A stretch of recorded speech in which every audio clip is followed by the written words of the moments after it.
नमस्कार मित्रों, यदि आप भी जातिवाद से ऊपर उठकर हिंदुओं को एक करना चाहते हैं तो आज की इस वीडियो को पूरा ज़रूर देखें।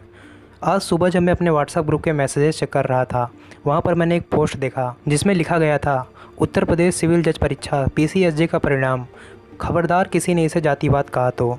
आकांक्षा तिवारी रैंक 1, दिशा त्यागी रैंक 2, प्रतीक त्रिपाठी रैंक 3, मीता पांडे रैंक 7, अनिमा मिश्रा रैंक 13, सौरभ शुक्ला रैंक 16, प्रशांत शुक्ला रैंक 17 और ऐसे ही कई सारे नाम हैं जिनमें लगभग सभी का जो सर नेम है वो ब्राह्मण है। उसके आगे लिखा है, सुनो OBC SC ST, मुराई, Koeri, Ahir, Jat, Gurjar, लोहार, सोनार, कहार, कोहार, कलवार, गडेरिया, कुर्मी, केवट, निषाद, नाऊ, बढ़ई, तेली, भुजवा, कुमार, चमार, जाटव, पासी, धोबी, धानुक, थैकार, हेला, भंगी, खटिक, दुसात आदि आदि समाज के लोगों, RSS BJP कांग्रेस के अनुसार हिंदुत्व और धर्म की रक्षा तुम्हारे कंधे पर है। दंगे में तुम्हें ही मरने जाना है, झंडा और दरी भी तुम्हें ही बिछाना है, उनकी सेवा तुम्हें ही करनी है, भूदेव की तरह उन्हें श्रेष्ठ मानकर सम्मान भी देना है और फिर कांवड़ यात्रा में भी तुमको जाना है, अयोध्या मंदिर में भी तुम्हें ही ईंटा गारा करना है। तुम अधिकारी बनोगे तो धर्म भ्रष्ट हो जाएगा। तो इसे देखकर आप समझ गए होंगे कि किस तरह से दलित और OBC समाज के लोगों का ब्रेन वॉश करके उन्हें हिंदू धर्म के खिलाफ भड़काया जाता है। वैसे मुझे कोई फ़र्क नहीं पड़ता कि पास होने वाला विद्यार्थी किस जाति से है, जो जैसा मेहनत करेगा वैसा परिणाम मिलेगा, पर क्योंकि यहाँ झूठ फैलाकर हिंदुओं को तोड़ने का काम किया जा रहा है, इसलिए सच दिखाना भी ज़रूरी है। देखिए किस तरह से अपना एजेंडा चलाने के लिए इसने यहाँ सिर्फ उन लोगों का नाम दिया जिनके साथ ब्राह्मण सरनेम जुड़ा हुआ था, और जो बाकी के लोग थे जिनका सरनेम ब्राह्मण नहीं है उनका नाम इसने नहीं दिया, क्योंकि उससे इसका जो नफरत घोलने का मंसूबा था वो चल नहीं पाता। और जो यहाँ पर लिखा है कि RSS और BJP के अनुसार हिंदुत्व और धर्म की रक्षा तुम्हारे ऊपर है, ये बात इसने किस आधार पर लिखी है वो तो यही बता पाएगा। रही बात OBC और दलितों के मंदिर में जाने या अधिकारी बनने से धर्म भ्रष्ट हो जाने की, तो अगर ऐसा कुछ भी होता तो राम मंदिर ट्रस्ट में किसी दलित को शामिल नहीं किया जाता। और अभी हाल में ही विश्व हिंदू परिषद ने 5000 दलितों को मंदिर में पुजारी के रूप में स्थान दिलाया। ना ही किसी को इससे आपत्ति हुई और ना ही कोई धर्म भ्रष्ट हुआ। मैं कई मंदिरों में जा चुका हूँ, पर मैंने आज तक कहीं भी ऐसा नहीं देखा कि किसी मंदिर में जाति पूछ कर प्रवेश दिया जाता हो। पर कुछ खास गिरोहों द्वारा ये भ्रम फैलाया जाता है जैसे दलितों को मंदिर में प्रवेश नहीं दिया जाता हो।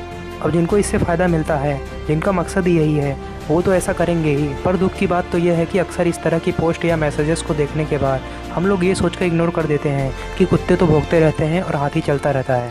पर हम सबको ये बात समझने की ज़रूरत है कि यहाँ पर कोई भी कुत्ता नहीं भौंक रहा, बल्कि एक दीमक है जो हिंदुओं की एकता पर लगाया जा रहा है। जिस तरह से एक एक बूंद करके घड़ा भरता है, उसी तरह से इन जैसी पोस्ट के जरिए धीरे धीरे दलितों के दिमाग में नफरत भरी जाती है। क्योंकि बात सिर्फ इस एक पोस्ट की नहीं है, हर रोज़ ऐसे ही लाखों पोस्ट तैयार किए जाते हैं जिनका मकसद एक ही होता है, हिंदुओं की एकता को भंग करना। यहाँ तक कि अगर किसी सवर्ण और दलित के बीच उनके व्यक्तिगत मसलों को लेकर ही विवाद क्यों ना हुआ हो, उसमें जातिवाद का एंगल निकालकर इस तरह से दिखाया जाता है कि एक उच्च जाति वाले सवर्ण ने दलित को मारा। मैंने अभी पिछले ही वीडियो में बताया था कि किस तरह से दो लोगों के बीच हुए व्यवसायिक झगड़े को बताया गया कि मंदिर में जाने की वजह से दलित को मार दिया गया। वामपंथी और लिब्रांडू गैंग ने उसका खूब प्रचार प्रसार किया था। पर अभी जब बेंगलुरु में दलित विधायक के घर पर हमला हुआ था, तब इनके मुँह से आवाज़ नहीं निकली, क्योंकि वहाँ हमला करने वाले विशेष समुदाय के थे। इन लोगों का दलित प्रेम तभी बाहर आता है जब ये देखते हैं कि विक्टिम दलित और अपराधी के साथ सवर्ण या उच्च जाति जैसे टैग लगाए जाते हैं।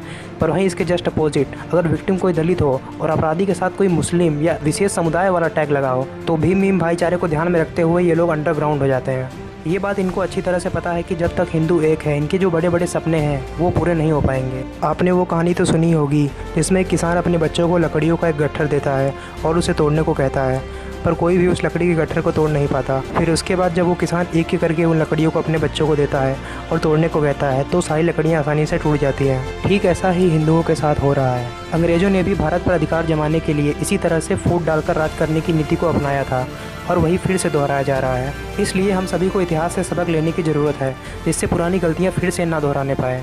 और यदि आपको इस तरह की कोई भी पोस्ट मिले जिसमें हिंदुओं की एकता को तोड़ने का काम किया जा रहा हो, तो उसे इग्नोर करने के बजाय जवाब जरूर दीजिए। इसमें अगर आपको हमारी कोई भी मदद चाहिए तो आप हमें फेसबुक पर मैसेज कर सकते हैं, और इस वीडियो को अपने हर मित्रों और परिजनों के साथ शेयर करके उन्हें भी जागरूक बनाएं। जय हिंद, जय श्री राम।